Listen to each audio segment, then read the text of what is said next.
Hello friends, कैसे हो सब लोग। तो दोस्तों, आज जो सीटेट की क्लास है, इस क्लास में हम जेंडर लिंग पर चर्चा करने वाले हैं। आज जो हम लिंग पढ़ेंगे, देखिए जेंडर होता क्या है। देखिए वैसे तो जो जेंडर और सेक्स दोनों का मीनिंग अगर हम हिंदी में निकालें तो कह देते हैं हम लिंग। लेकिन दोनों वर्डों में काफ़ी अंतर है। तो देखिए, जेंडर होता क्या है। जेंडर एक सामाजिक संरचना है, सामाजिक संरचना है और जो समाज द्वारा निर्धारित होता है। अब कैसे है सामाजिक संरचना। देखिए जेंडर जो है, अब जेंडर कहते हैं ना हम कि ये मेल है, ये फीमेल है। तो एक जो समाज के थ्रू, जैसे कि जो समाज में जिस तरीके से कपड़े पहनते हैं, उस कपड़ों के आधार पर जो निर्णय किया जाता है कि ये मेल है और ये फीमेल है। तो इसलिए इसे जेंडर को एक सामाजिक संरचना माना गया है। और कई बार ये सीधी लाइन जो है एग्जाम में पूछी गई है कि जेंडर एक कैसी संरचना है, जैविक है या फिर सोशली कंस्ट्रक्ट है। तो ये एक सामाजिक संरचना है, ठीक है। वहीं अगर हम बात करें सेक्स की, तो सेक्स एक जैविक संरचना है, बायोलॉजिकल स्ट्रक्चर है। बायोलॉजिकल स्ट्रक्चर मतलब कि मेल में एक्स वाई क्रोमोजोम होते हैं और फीमेल में एक्स एक्स क्रोमोजोम होते हैं। यही जो जेंडर और सेक्स दोनों में अंतर है कि जेंडर एक सामाजिक संरचना है और सेक्स एक बायोलॉजिकल स्ट्रक्चर है, ठीक है। अब देखिए जेंडर वाइज बात कर लेते हैं, लैंगिक पूर्वाग्रह। देखिए लैंगिक पूर्वाग्रह क्या होता है कि जिसमें मेल और फीमेल में अंतर किया जाता है। कैसे अंतर करते हैं, उनके सम्मान के आधार पर, मतलब कि पुरुष और महिलाओं दोनों को जो है लिंग के आधार पर असमान व्यवहार किया जाता है। कि महिला और पुरुष हैं, उन दोनों को समान दर्जा देना चाहिए, वो दर्जा नहीं दिया जाता। जैसे कि एक लिंग दूसरे लिंग की तुलना में अधिक शक्तिशाली मानने की धारणा, कि अब पुरुषों को जो है महिलाओं से अधिक शक्तिशाली माना गया है। कि महिलाओं में जो ताकत नहीं होती, वो जो है वजनदार चीजें नहीं उठा सकती, तो पुरुष जो है वजनदार चीजें उठा सकते हैं, मतलब पुरुषों को यहाँ पर शक्तिशाली माना गया है। तो शक्तिशाली पुरुषों को माना गया है, तो महिलाओं को कमजोर माना गया है। तो अंतर हो गया, और इस तरीके का जो असमान धारणा है वो क्या होती है, लैंगिक पूर्वाग्रह, जेंडर बायज होता है, ठीक है। जैसे एक स्कूल कंपटीशन है, स्कूल कंपटीशन में बॉयज और गर्ल्स में से गर्ल्स को प्राथमिकता देना। मान लीजिए स्कूल में कोई डांस की कंपटीशन है, तो डांस में कौन अच्छी होती है, लड़कियां। तो यहाँ पर असमान व्यवहार करना, असमान लिंग के आधार पर, कि लड़कों को कहाँ ही नाचना आता होगा, डांस नहीं आता होगा लड़कों को। तो इस तरीके से जो असमान व्यवहार है वो जेंडर वाइज कहलाता है, ठीक है। अब एक शिक्षक जो होता है, उसको लड़का हो चाहे लड़की हो, दोनों को बराबर मानना चाहिए, दोनों के साथ समान व्यवहार करना चाहिए, उनमें कोई अंतर नहीं करना चाहिए, ठीक है। अब बात करते हैं हम रीजन्स ऑफ जेंडर्स वाइज, मतलब कि लैंगिक पूर्वाग्रह किस किस कारण से होता है। जो धारणाएं चली आ रही हैं, उनमें से कौन कौन से कारण है कि जेंडर वाइज होता है, कि पुरुषों और महिलाओं में जो असमान व्यवहार किया जाता है, उसके क्या क्या कारण है। तो पहली बात है ट्रेडिशंस, कस्टम एंड ट्रेडिशंस, मान्यताएं, जो पहले से मान्यताएं चली आ रही हैं, कि लड़के को जो है खिलौने वाली गाड़ी चाहिए, गाड़ी वाले खिलौनों से खेलना चाहिए, जबकि लड़कियों को गाड़ियों से खेलना, वो गुड़िया से खेलना चाहिए। तो इस तरीके की जो धारणाएं चली आ रही हैं, वो लैंगिक पूर्वाग्रह, जेंडर वाइज का उदाहरण है। यह शिक्षा, जो अनपढ़े लोग हैं, पढ़ना लिखना नहीं जानते, वो क्या करते हैं, इसको और ज्यादा बढ़ावा देते हैं, ठीक है। सरकारी उदासीनता, गवर्नमेंटल एपैथी, मतलब कि सरकार जो है इसमें उदासीनता रहती है। सरकार जो है नियम योजनाएं तो निकाल देती है कि लैंगिक पूर्वाग्रह को हटाओ, लेकिन उस पर बहुत कम ध्यान देती है, ठीक है। सामाजिक कुप्रथाएं हो गई, जैसे दहेज प्रथा, बाल विवाह, ये चलती आ रही हैं, और इनके कारण ही जो है, और एक घूंघट प्रथा भी होती है, पर्दा प्रथा कहते हैं इसे।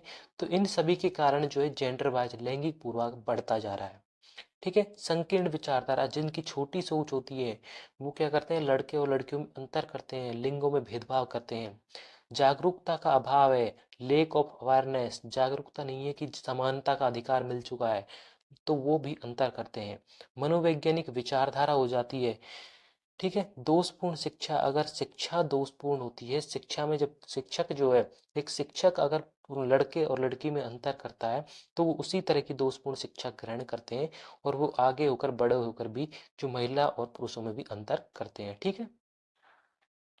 अब है कि जेंडर वाइज इससे बचने के क्या तरीके हैं, किस तरीके से इससे बचा जा सकता है। देखिए पहली बात, बचाव कैसे कर सकते हैं कि जनशिक्षा का प्रसार हो, मतलब कि लोगों को जो है शिक्षा के रूप में लिए प्रसारित करी जाए, शिक्षा को पढ़ने के लिए प्रसार करें। जब बच्चे पढ़ेंगे तो वहाँ पर जो जेंडर बायस से बचने के तरीके मिलेंगे उन्हें, क्योंकि पुरुष और महिला दोनों को जो है समानता का अधिकार है, दोनों ही समान है। जागरूकता मिलनी चाहिए, ठीक है। बालिका शिक्षा का विकास हो, कहते हैं ना कि महिलाओं को बाल विवाह हो जाता है, दहेज प्रथा है, पर्दा प्रथा है, तो बालिकाओं को सबसे अधिक शिक्षा पर ध्यान दिया जाना चाहिए। शिक्षा प्रणाली में भी सुधार करें, दोषपूर्ण शिक्षा, उसमें एक जो टॉपिक है वो जेंडर वाइज का भी जोड़ा जाए। ये नहीं कि पाठ्यक्रम में जोड़ नहीं जाना चाहिए, ताकि उससे बताया जाए कि पुरुष और महिला दोनों समान है, ठीक है। बालिकाओं हेतु व्यावसायिक विद्यालयों की स्थापना की। बालिकाओं, कहते हैं ना कि बालिकाएं, लड़कियां जो होती हैं वो कुछ नहीं करती, सिर्फ लड़के बाहर जाके काम करते हैं। तो वहाँ पर जो है व्यावसायिक विद्यालयों की स्थापना की जाए, चाहे उन्हें दर्जी का काम सिखाया जाए, टेलरिंग का, या फिर जो है आगे कोई बिजनेस के रिलेटेड कोई काम बताया जाए। कुछ भी जो काम उन्हें विद्यालयों में थोड़ा मोड़ा छोटा सिखा देना चाहिए, बड़ा काम भी धीरे धीरे सीख जाएंगे, ठीक है। सामाजिक कुप्रथा पर रोक, दहेज प्रथा, बाल विवाह जो है, पर्दा प्रथा, इन सभी पर रोक लगनी चाहिए, ताकि वो भी जो बाल लड़कियां हैं, जो महिलाएं हैं, वो भी आगे बढ़ सके और जेंडर बायस से बच सके। प्रशासनिक में संवैधानिक प्रावधान हो, संविधान में नियम भी होना चाहिए लड़कियों को आगे बढ़ाने का, जो कि हमारे यहाँ पर अभी है समानता का अधिकार, ठीक है। अब बात करते हैं हम जेंडर स्टीरियोटाइप। देखिए जेंडर स्टीरियोटाइपिंग क्या होता है। जेंडर स्टीरियोटाइपिंग लैंगिक रूढ़िबद्धता, मतलब कि जो चीजें पहले से चली आ रही हैं, जो 2-4 पीढ़ियों से पहले से चली आ रही हैं, उसी को मानना जेंडर स्टीरियोटाइप कहलाता है। अब जैसे कि महिलाएं घर के काम करती, पुरुष बाहर के काम करते हैं, पहला।